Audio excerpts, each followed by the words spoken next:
Hello, everyone, and welcome to another session of Unfiltered Productions. We have a special guest today. It's Sharon Harder from C3 Advisors. Be prepared to hear some things that might make you a little bit uncomfortable, particularly the therapists that are listening today. We have an opportunity with an industry expert, and she's passionate and fired up about something. And I hope that this message will help drive home some of the things that therapists need to hear. So Sharon, tell us a little bit about C3 Advisors and what you do. I'd love to. Thank you for the opportunity. C3 Advisors is a firm that specializes in compliance related to home health and hospice exclusively. So we are compliance experts. We do a lot of routine audits for home health agencies and hospices that want to make sure that they remain compliant. We also do a lot of work with Medicare appeals, preparation for ADRs, targeted probe and educate, UPIC reviews, and a lot of due diligence as well, both sell side and buy side due diligence. So compliance is our game. Well, Sharon, this is why you and I connected, because it was over a compliance issue. Compliance is near and dear to K&K's heart as well. So we kind of went back and forth about what would you like to talk about if you joined one of our Unfiltered productions. And the topic you came back with was something that just, hit me right between the eyes, because it's something we've been talking about for years. What's going on in relation to the therapy reassessments right now from a compliance standpoint? Well, from a compliance standpoint, what we know is that medical review is an evolving practice. And before PDGM, what we had was a situation where medical reviewers were quite focused on the number of therapy visits in the context of medical necessity. And of course, now with PDGM, the numbers don't matter so much. And so they've sort of switched gears. And now the reviewers are really looking at reassessments. So when we divide our certification periods up into the two payment periods, what we're seeing is that therapists are simply failing to adhere to the regulations and the requirements related to what needs to be in the reassessment in order to justify continued therapy. And where we're falling down is in the initial objective functional test or assessment of the patient using measurable tests like timed up and go or Tonetti or the Barthel Index or some of those things, using those at the initial eval and then remeasuring, retesting the patient at the point of the reassessment and comparing the two measures and essentially justifying the continuation of therapy. And because we failed to do that, there is a regulation. Interestingly enough, it's not in Chapter 7, where we learned that the reassessment and the subsequent therapy visits are not payable, but it is in the regulation itself at 42 CFR 40944. And there it says, if the therapy reassessment is not in compliance with the policies, then visits will not be covered until the condition is met. And that's a condition of payment. So we have a situation where we've got a regulation, a requirement that has been in place for years. We've gotten away with not paying attention to it until now, when medical reviewers have gotten a little bit smarter, because remember, they are paid to deny our claims. That's what they do. And that's And an so excellent they point. have found the way to do it. Well, that's an excellent point, Sharon, because you're right. Historically, it's been gunning for the ability to knock some therapy visits off because of the relationship to reimbursement. And the pivot to this, I think it's interesting, being a 30-day reassessment requirement, and now we're in 30-day payment periods. So if I get to my first 30-day reassessment and I don't meet those expectations, and I'm unaware that I didn't do that, I just kept going and going, then that denial after this care has been delivered means that my therapy visits in that second payment period are clearly in jeopardy. Is that a correct interpretation? It's absolutely correct. So essentially, we are foregoing half of our payment simply because we're not complying with the requirement or the regulation. Well, So, I think people you would know, listen to this and argue, I have been complying. You know, I monitor this. We have specific visit notes in the EMR that are titled therapy reassessment. Some of us still have the battle scars, remembering when it was all that 13-19 business and having to count all the visits. Glad that that pivoted to a 30-day, minimal. But I think many agencies are in a false sense of security that they are compliant because the reports indicate it's being done from a timing standpoint. What we're finding on the K&K side, and I'm sure you're seeing that as well, is timing is not the problem with compliance. It's what you've talked about, which is what is the content of that visit. And I think people have gone one of two ways. They've defaulted to their EMR to say, oh, look, it gives me the Tonetti and the tug. And although Dee Cordetti's not with us today, I have to give her full credit of her lack of tolerance that therapy has somehow ended up on the Tonetti tug train, as if those are the only two possible objective measures in existence. There are literally hundreds of them. But the issue is not an obligatory measure and then an obligatory, I do it again on my reassessment and everybody says that's great. You talked about the issue of comparing. I have to imagine yes. comparing has got to be more than it's 10 feet more than last time. I, does it have an element of like, how am I using that data to say why someone needs continued skilled care? Because it's got to be more than just giving parallel columns of numbers. Yeah, it is more than giving parallel columns of numbers. So what we need to do is to make the comparison and then compare the patient's progress to our goal to determine whether or not the goal is reasonable. And so if we have a situation where our patient is making no progress at all, then do we adjust the goal?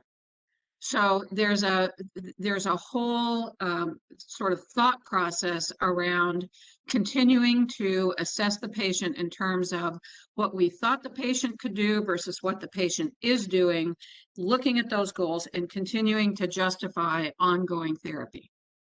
But Sharon, isn't this a parallel problem? And this has just been kicking around in my head for a long, long time. We've seen some of this same kind of issue around recertifications, where you look at the Yes. plan of care into the second or third cert, and it looks basically identical to the first one. We just changed the cert dates. And I've looked at that and said, well, if you had this great plan when you met the person, and 60 days later, it doesn't appear it worked because you want to keep doing all the same exact things you said the first time, and you just feel that that warrants skilled care for 60 more days. Isn't that really kind of the same issue of not speaking to, this is the information I've collected, either they've improved, not stayed the same, or declined, but I need to say why these services are needed to continue, whether it's into the next 30-day payment period on a 30-day reassessment or as a recertification. Yeah, you're absolutely right. And so, we see varying themes with respect to establishing goals. And one of the things that I would offer is that we can have incremental goals. So if we start out with a patient who has very low function, then we set reasonable goals that may look a lot like baby steps. But as we reach those goals, then we can reassess and figure out where the patient can go to begin to get back to that baseline where they were in the beginning, as opposed to I read a record not very long ago where the patient had a stroke. The patient could not walk more than 10 feet with a walker, with human assistance with that walker. And yet the goal for ambulation for that patient was 1,000 feet. And the therapist thought that was going to be effectuated within one certification period, which was ridiculous. The patient ended up being able to walk about 60 feet by the end of the certification period. And so they recerted, but without changing those goals. So I think there's sort of a combination of things here, one of which is looking at reasonableness. And then second, providing the services and then measuring the patient's ability to meet the goal. Oh, you are definitely speaking our language there, Sharon, about this.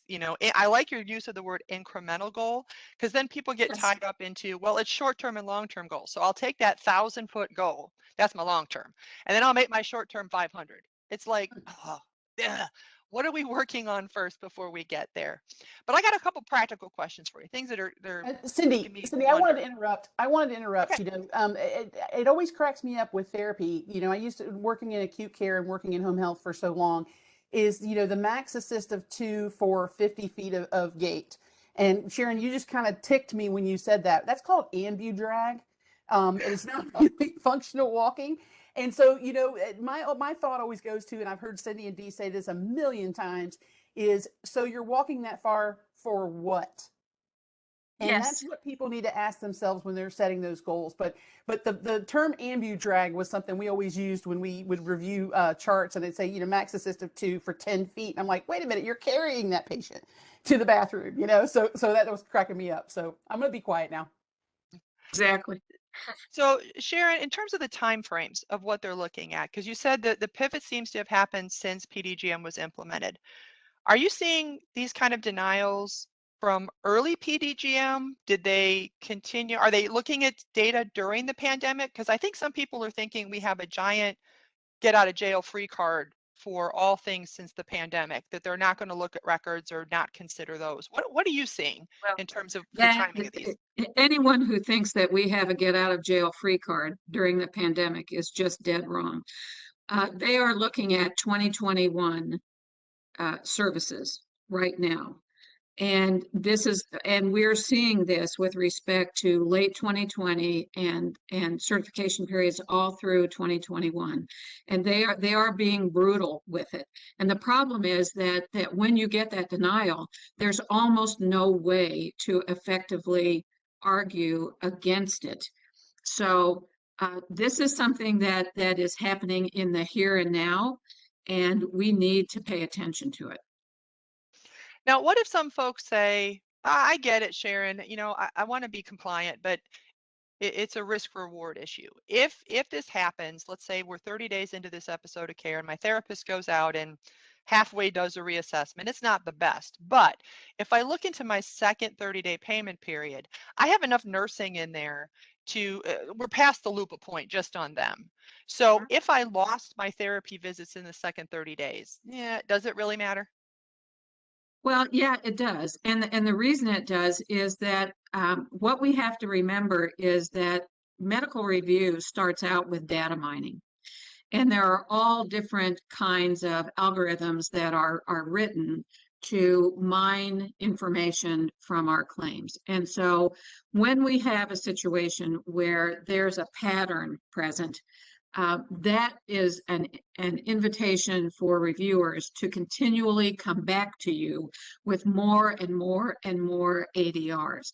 The only medical or Medicare contractor, I should say, that's limited with respect to how many they can pull are the RACs. But UPICs can come back for multiple rounds, as can the MACs and all of the other reviewers. I just had an SMRC audit not very long ago that I was involved in evaluating, and we haven't seen very many of them in home health at all, but yet here they are.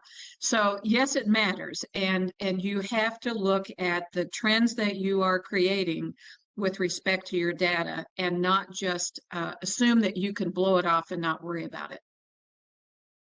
I really appreciate that. And I know that, Sherry likes to write down phrases that really resonate. I have a feeling we're going to be seeing again anyone who thinks we have a get out of jail free card, they are dead wrong. Because that's, I think, what's happening on a lot of fronts, that it's, well, they're going to be nice to us because of the public health emergency. They're not really paying attention. But I think the example you provided with therapy reassessments is this is not new. This is a well before the pandemic expectation that did not get a waiver. So it should have been getting done correctly. So Sharon, I want to thank you for spending some time with us today. I think you've motivated some people to revisit this. We'd love to have you back for a future topic if you're interested, because compliance is such a multifaceted conversation, and we just want folks to not get so complacent or to focus on one area and neglect another, because you hit the nail on the head. It's all about the data mining, and patterns get more audits, and more audits get even more audits, and that breeds a whole other level of problem that agencies don't really want.